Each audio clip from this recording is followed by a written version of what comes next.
Good morning students, this is Digvijay Singh. हम लोग physics देखेंगे, स्टैंडर्ड 10th। सेम वही चैप्टर चल रहा है अभी भी, इफेक्ट्स ऑफ इलेक्ट्रिक करंट। उसका लास्ट टॉपिक हमारा इलेक्ट्रोमैग्नेटिक इंडक्शन हो गया है। आज उससे रिलेटेड एक लास्ट इस टॉपिक का एक छोटा सा और वीडियो देखेंगे। तो इलेक्ट्रोमैग्नेटिक इंडक्शन हो चुका है। इलेक्ट्रोमैग्नेटिक इंडक्शन में क्या है, आपके पास मैग्नेटिक फील्ड तो है ही, ये तो आपको याद ही है, और इसके साथ आपके पास क्या है, वो डायरेक्शन ऑफ फोर्स है। याद है, आप कोई ना कोई चीज हिला रहे हैं, ध्यान है, या तो आप वायर हिला रहे हैं, या तो आप मैग्नेट हिला रहे हैं, या तो आप वो कंडक्टर को हिला रहे हैं, तो वो फोर्स लग रही है एक, तो वो डायरेक्शन ऑफ फोर्स है।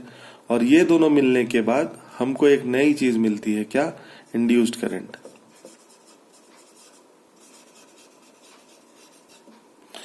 तो अगर आपको शायद बेसिकली मैं आपको क्या बताने वाला हूं, इलेक्ट्रोमैग्नेटिक इंडक्शन में करंट इंड्यूस होता है, यस, ये हमें समझ में आ गया। पर उस करंट इंड्यूस जो होता है उसकी क्या डायरेक्शन होगी, वो ऊपर की तरफ होगा या नीचे की तरफ होगा, वो आगे लेफ्ट की तरफ होगा कि राइट की तरफ होगा। आपको याद है वो गैल्वेनोमीटर डिफ्लेक्ट हो रहा था, इधर इधर इधर इधर। सो कैसे हम उसकी डायरेक्शन को समझेंगे, वो ये आज का लास्ट पार्ट है। तो आपको शायद याद होगा, पिछली बार हमने पढ़ा था फ्लेमिंग्स लेफ्ट हैंड रूल, तो इस बार हम पढ़ेंगे फ्लेमिंग्स राइट हैंड रूल। ये देखिए बहुत छोटू सा है, सिंपल सा टॉपिक है, और क्योंकि आप Fleming's left hand rule already पढ़ चुके हैं तो इसलिए काफी सिमिलैरिटीज हैं, पर थोड़ा बारीकी से देखिएगा, there are some important minor details. Okay, तो फ्लेमिंग्स लेफ्ट हैंड रूल, थोड़ा सा मैं आपको दोनों के बीच में डिफरेंस समझाऊंगा। फ्लेमिंग्स लेफ्ट हैंड रूल हमने कब यूज किया था, लास्ट टाइम, जो इलेक्ट्रिक मोटर का प्रिंसिपल था उसके लिए, कि जब कभी भी एक करंट कैरिंग कंडक्टर को मैग्नेट में प्लेस किया जाएगा मैग्नेटिक फील्ड में, तो उसके ऊपर फोर्स लगेगी, वो बेचारा वायर हिलेगा। अगर करंट कैरिंग कंडक्टर है और उसको आपने मैग्नेटिक फील्ड में रखा है, तो इसके ऊपर एक फोर्स लगेगी, ये नीचे या ऊपर की तरफ जाएगा, है ना। ये था हमारा Fleming's left hand rule. Similarly अभी फ्लेमिंग्स राइट हैंड रूल में क्या होगा, इलेक्ट्रोमैग्नेटिक इंडक्शन क्या है, मैग्नेटिक फील्ड तो अभी भी है, और हम लोग कंडक्टर को हिला रहे हैं। सपोज ये मेरा वायर है, तो इस कंडक्टर को हम लेफ्ट राइट हिला रहे हैं, करंट नहीं है इसमें, सॉरी, ये मेरा वायर है, इसको आप लेफ्ट राइट हिला रहे हो, तो आपके पास अभी भी मैग्नेटिक फील्ड है, ठीक है, साथ में क्या है, फोर्स है। आप किस तरफ हिला रहे हो, इन दोनों से मिलके हमको समझेगा कि एक बार करंट डायरेक्शन ऊपर होगा, एक बार नीचे होगा, किस बार ऊपर होगा, किस बार नीचे होगा, तो वही हम देखने वाले हैं। ठीक है, तो आई थिंक ये एक बेसिक स्ट्रक्चर आपको तैयार हो गया है दोनों के बीच में डिफरेंस का। तो आइए देखते हैं फ्लेमिंग्स राइट हैंड रूल।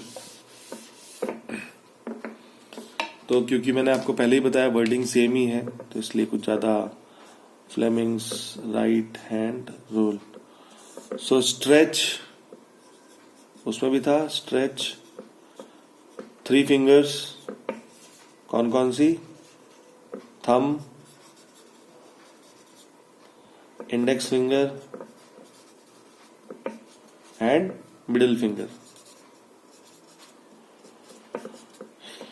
ये 3 फिंगर को आपको क्या करना है, ऐसा स्ट्रेच करना है कि they are mutually perpendicular to each other, mutually perpendicular. ठीक है, ये तीनों उंगलियां एक दूसरे से म्यूचुअली परपेंडिकुलर रखिए। कौन सा, ध्यान रखिए, आपका राइट हैंड इंपॉर्टेंट है।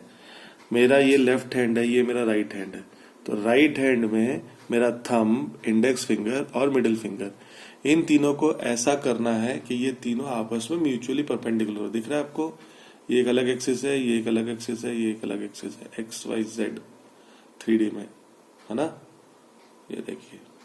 तो मुझे इस बार stretch 3 fingers of your right hand, the thumb, the index finger and the middle finger in such a way that they are mutually perpendicular to each other.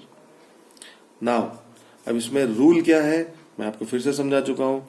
आपके पास मैग्नेटिक फील्ड है, last time भी था, magnetic field दोनों में ही रहेगा, और magnetic field हर बार एक ही finger से दिखा जाता है, कौन सी, इंडेक्स फिंगर।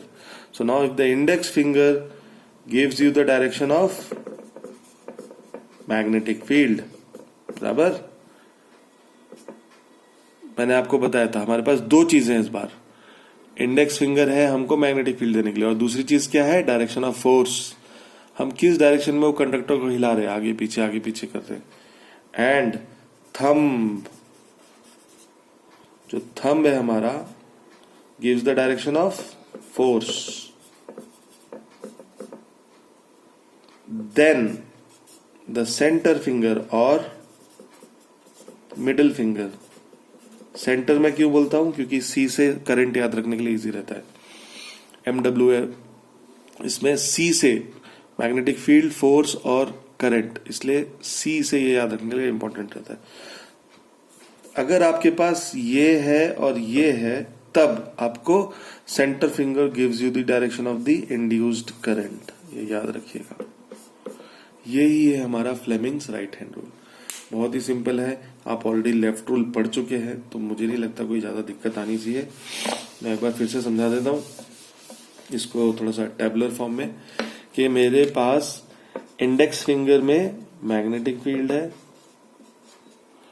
मेरा थंब जो है वो मेरा फोर्स है, ये दोनों जब है मेरे पास, तो मुझे थर्ड चीज क्या है, मेरा सेंटर फिंगर, सेंटर या मिडिल फिंगर, जो भी आप बोलो उसको, मिडिल फिंगर मुझे क्या देगा, इंड्यूस्ड करंट,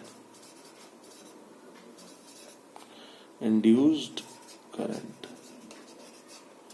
बस इसी सब चीजों को आप लाइन से बोल दीजिए। So if take your right hand and take three fingers of your right hand, the thumb, the index finger and the middle finger, in such a way that they are mutually perpendicular to each other.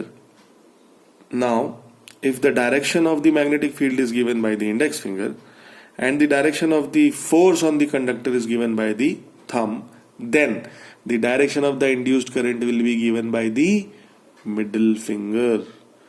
यही है Fleming's right hand rule. तो बहुत ही simple है।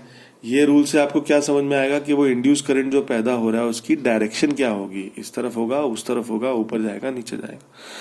तो यही था। इसको जस्ट कंपेयर करने के लिए मैं आपको अगर लेफ्ट हैंड रूल फिर से समझाऊं तो, stretch the thumb, the index finger and the middle finger of your left hand in such a way that they are mutually perpendicular to each other. बराबर।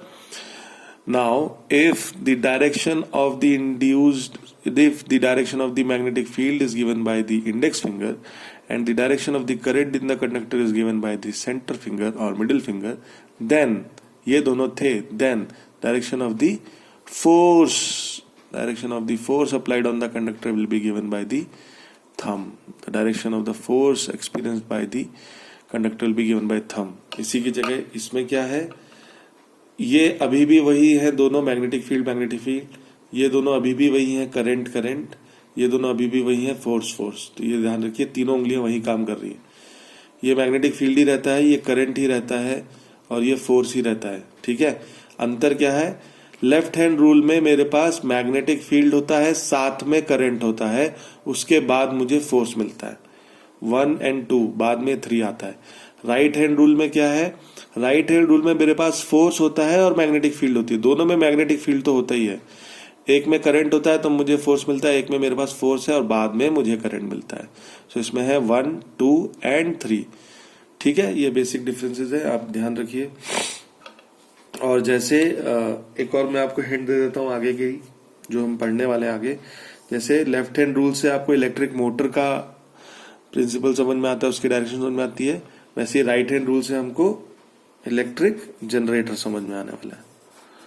जनरेटर, वो मोटर था, motor क्या करता है, इलेक्ट्रिकल डिवाइस को electrical energy को mechanical energy में convert करता है। जनरेटर क्या करेगा, मैकेनिकल एनर्जी को इलेक्ट्रिकल एनर्जी में कन्वर्ट करेगा। तो ये सब चीजें हम नेक्स्ट वीडियो में देखेंगे।